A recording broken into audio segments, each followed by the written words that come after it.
Bom dia, meus amados irmãos, que a graça e a paz do nosso Deus e Pai, o amor do nosso Senhor e Salvador Jesus Cristo esteja em nossos corações, de maneira que a cada dia, enquanto crescemos na fé, no conhecimento, possamos cada vez mais ir se aproximando da estatura de Cristo, nosso modelo, nosso exemplo. Meus amados, hoje, quinta-feira, vamos dar continuidade aqui à nossa lição bíblica diária. Só relembrando que ontem, na quarta-feira, nós vimos aqui, estudamos duas questões, quando iniciamos o capítulo 20 de Isaías, né? E o Senhor disse que o rei da Assíria, Sargão, ele iria com todo o seu exército, né? Através do seu comandante-chefe, atacaria a cidade de Asdod, que fica entre Tel Aviv e a faixa de Gaza, ali em Israel, na região costeira, ali no mar Mediterrâneo. E esse rei iria conquistar Asdod, uma cidade que muitas vezes, né, foi disputada ali pelos israelitas, né, pelos judeus e contra os filisteus, né? E isso iria acontecer, né? Iria acontecer ali no tempo ali de Isaías. E na oitava pergunta de ontem, nós vimos que o Senhor disse que 3 anos antes de Sargão invadir e tomar Asdod, o Senhor mandou que Isaías tirasse a sua roupa de pano grosso, ou a roupa de cima, né? Que ele estava vestindo, e também tirasse as sandálias. E Isaías, né, obedeceu ao Senhor andando meio nu, ou quase nu, né? E descalço aí durante um certo tempo, né? Ele ia andar até que esse rei, né, que seria 3 anos, até que esse rei conquistasse aquela cidade. Foi o que nós vimos ontem, né? E hoje, na quinta-feira, a nona pergunta diz: o que o Senhor revelou acerca do seu pedido, ou acerca da sua ordem dada ao profeta Isaías para que ele andasse meio nu e descalço, né? Isaías 20, versículo 3 diz: depois da conquista de Asdod, ou seja, depois que o rei conquistar Asdod, o Senhor disse: durante 3 anos, o meu servo Isaías andou meio nu e descalço como um sinal e aviso daquilo que vai acontecer com o Egito e com a Etiópia. Vejam só, meus amados, o que o Senhor está mostrando, mandando uma mensagem aqui para o Egito e para a Etiópia. Muitas vezes a Bíblia, quando fala Etiópia, ela está se referindo ao Egito, ou ao sul de Israel, ao sul de Jerusalém. Geralmente, ele, quando fala a palavra Etiópia, está se referindo ao Egito. Algumas vezes, né? E algumas vezes, realmente, quando ele fala o etíope, ele se refere a uma região da África, um pouco mais afastado, mais próximo ao Egito. Mas muitas vezes, preste atenção nesse detalhe, porque lá nos capítulos anteriores, que ele disse que ia, além dos rios da Etiópia, eu falei, é o Egito. Está se referindo ao Egito, porque ele citou os filisteus ao oeste, citou os moabitas ao leste, citou Síria e Israel ao norte, e veio falando da Etiópia, né? Ele, óbvio que queria falar do Egito, né? Porque o Egito sempre é um grande símbolo do povo mundano que oprime e persegue o povo de Deus. Sempre será um exemplo. Agora, no tempo do fim, nas questões apocalípticas, a figura que substitui o Egito é a Babilônia, mas aqui, nesse contexto aqui, é o Egito. Então, ele está dizendo assim para o Egito, mandando uma mensagem àquele povo. Está chegando a hora do julgamento de vocês. E como será isso? Será do mesmo jeito que vai acontecer com Asdod. Então, ele dá um sinal 3 anos antes. Por que o Senhor dá sempre um sinal 3 anos antes? Né? Por que, por exemplo, no livro do Apocalipse, as duas testemunhas de luto vão pregar durante 3 anos e meio? Por que no Apocalipse 14, uma mensagem será anunciada durante 3 anos e meio? Né? Porque o equivalente à metade de uma semana, né? Isso é muito simbólico, porque Deus criou o mundo em 7 dias, né? Então isso é muito simbólico. É como se uma semana fosse o lapso de tempo de Deus concluir a sua obra. Então, na metade, ele manda um aviso para que na outra metade ele conclua o que ele está querendo fazer. Isso é muito importante nós entendermos esses detalhes. Por que Deus dá esse período? Isso é muito simbólico, né? A gente vai ver isso se repetir em várias outras partes das Escrituras Sagradas, sinais que envolvem essa questão aqui. Então, ele está dizendo assim como o meu servo, Isaías, andou nu e descalço, ele estava fazendo isso porque ele estava dando um sinal de aviso daquilo que vai acontecer com o Egito e com a Etiópia. Ou seja, a Etiópia e o Egito iriam andar 3 anos nus e descalços. Uma pessoa que anda nu e descalço é porque foi desprovido de tudo. Lhe tomaram tudo, né? Você não tem o que calçar, não tem o que vestir, vai andar meio nu, no caso aqui, né? Meio nu e descalço. Numa situação de miserabilidade, numa situação de pobreza, numa situação de escassez. Justamente como um juízo muito claro contra esse povo, né? E o Senhor especifica lá atrás o porquê que ele tá fazendo isso. Porque o Egito buscou os seus deuses, né? Não deu ouvido a Deus, buscou os seus necromantes, os seus feiticeiros.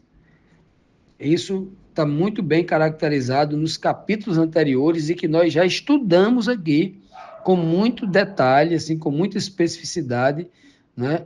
O juízo que ele manda sobre cada uma dessas regiões ali ao redor de Jerusalém. Continuando, meus amados irmãos, vamos aqui para a nossa próxima pergunta, a 10ª pergunta aqui da nossa lição, que diz assim: o que aconteceu com os egípcios e com os etíopes? Isso realmente aconteceu ou é algo simbólico? Isso realmente aconteceu de forma histórica lá nos dias de Isaías? Ou isso tem também, né, uma conotação escatológica, profética, que aponta também para o tempo do fim? Obviamente, entendendo ser o Egito uma tipologia, o julgamento sobre o Egito seria uma tipologia de julgamento de Deus sobre o seu professo povo, né? Ou o povo que conheceu a palavra de Deus, mas que escolheu a idolatria, né? O caminho da apostasia e não a palavra de Deus. Vamos ver se é isso. Isaías capítulo 20, versículo 4, diz assim: o rei da Assíria, que no contexto aqui ele deu o nome de Sargão, né? Ontem, né, a gente viu isso. O rei da Assíria levará como prisioneiros os egípcios e os etíopes, tanto os moços como os velhos. Eles irão meio nus e descalços, com as nádegas descobertas, trazendo assim vergonha para o Egito.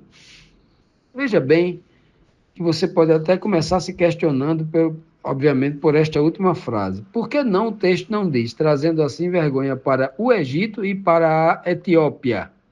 Veja bem o que eu acabei de dizer no comentário anterior, né? Ele vai levar como prisioneiro os egípcios e os etíopes, mas a vergonha aqui é só para o Egito. Porque muitas vezes, né? Obviamente, ele está, quando se refere àquela região, é ao sul, e ao sul ali sempre a referência é o Egito, né? Por quê? Porque o Egito foi terrível com os filhos de Jacó durante 430 anos ali aprisionando. Como o mundo tenta aprisionar, oprimir, machucar, escravizar o povo de Deus, né? O povo de Deus espalhado por todo o mundo. Sempre essa tipologia aí, ela sempre vai ocorrer com bastante frequência, e essa mensagem espiritual ela é recorrente para que os cristãos, para que o povo de Deus entenda, né, como que ocorre a vida deles aqui na Terra e os propósitos de Deus diante disto, preparando aí o seu povo. Pois bem, então ele explica aqui agora o porquê tinha mandado Isaías andar 3 anos e meio. É para que eles vissem como seria o juízo que viria sobre eles. Isaías iria andar, obviamente, 3 anos, né? 3 anos meio nu e descalço. Por onde? Ele ia andar lá pelo Egito, lá pela Etiópia? Não, ele ia andar em Jerusalém. Até para que em Jerusalém, no meio ou na Judéia, no meio do povo, para que o povo visse o que Deus ia fazer de juízo lá fora com aqueles que rejeitam a verdade do Deus único e fica adorando todo tipo de Deus pagão e usando idolatria, né? Então, o texto bíblico não diz que Isaías ia andar nu dentro do Egito, ia sair de Israel, da região da Judéia, em Jerusalém, onde ele estava, e ia andar por toda aquela região nu e descalço, né? Para que os egípcios vissem, os etíopes vissem aquela cena. Não. O contexto aqui se refere que Isaías está entre o seu povo lá em Jerusalém. Porque o Senhor quer usar esse juízo que vai acontecer com o Egito e com os etíopes como um ensinamento ao povo judeu para que eles não caiam nessa mesma desgraça, né? Aí alguém pode questionar assim, mas os egípcios e os etíopes não tomaram conhecimento disso? Eu tenho certeza que tomaram conhecimento disso, porque todas essas profecias, né, não é como hoje que na internet alguém fala uma coisa aqui e questão de poucos segundos, não é minutos e dias, não, é segundos, o mundo todo está sabendo, né? Uma questão desta monta, assim, era uma notícia que se espalharia em segundos, se houvesse internet naquela época, claro. Mas, durante esse período de 3 anos, essa informação chegou lá. Agora, a mais importante pergunta é, o que os egípcios iriam fazer ouvindo um profeta que não era um rei, não era um homem importante, rico e poderoso, que não era visto como um sábio, mas um homem simples como Isaías, que estava dizendo, diante de muitos outros profetas que se levantavam aos montes, né? Se alguém disser, só tem lá em Jerusalém um profeta chamado Isaías que está dizendo que o rei vai fazer isso aqui com o Egito e com os etíopes. Aqui no Egito, o povo ia acreditar, um povo adorador pagão, adorador de Deus pagão. Ora, se hoje os cristãos, você mostra a Bíblia, mostrando que a igreja dele está ensinando coisa errada, o pastor dele não tá seguindo o que a Bíblia está ensinando de forma clara, objetiva e direta, ele não dá ouvido, ele continua, né, seguindo aquilo lá. Imagine o povo naquela época lá no Egito, se Isaías passasse lá nu, com as nádegas de fora tudinho, o povo não ia nem entender o que estava acontecendo. Um mendigo qualquer, um louco, um doido, talvez até o espancasse lá. Então essa mensagem, ela teria muito mais peso, assim, geraria muito mais reflexões, repúdio, críticas, um espírito de negatividade, se Isaías fizesse isso dentro das terras da Judéia, em especial em Jerusalém, né? Então, é o que nós vemos hoje. Hoje nós vivemos dias tão difíceis que se nós, né, formos falar algo para alguém que ele não queira ouvir, ele não vai ouvir. Não é assim? Então, hoje, as pessoas estão preparadas para dizer assim: eu lhe perguntei alguma coisa, eu disse a você que queria escutar isso que você está dizendo, eu chamei você na minha casa para você me dizer isso. Então, as pessoas hoje estão nesse nível. E não é que hoje seja diferente de antigamente, não. É mostrando justamente esse cenário aqui, né? Por como é que o Senhor julga.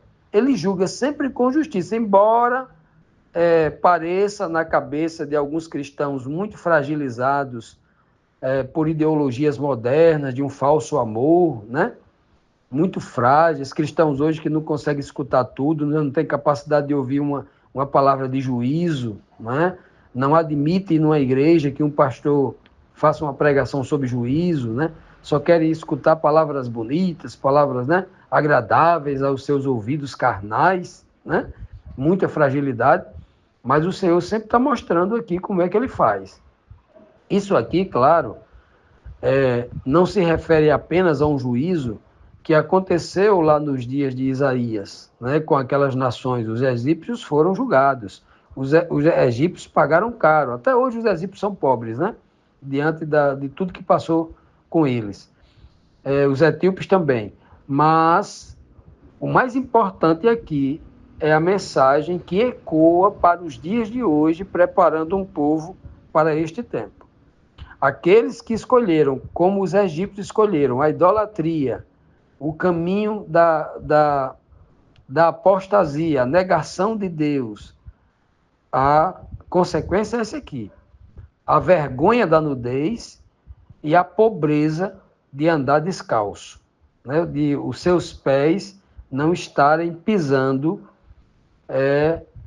com a devida segurança.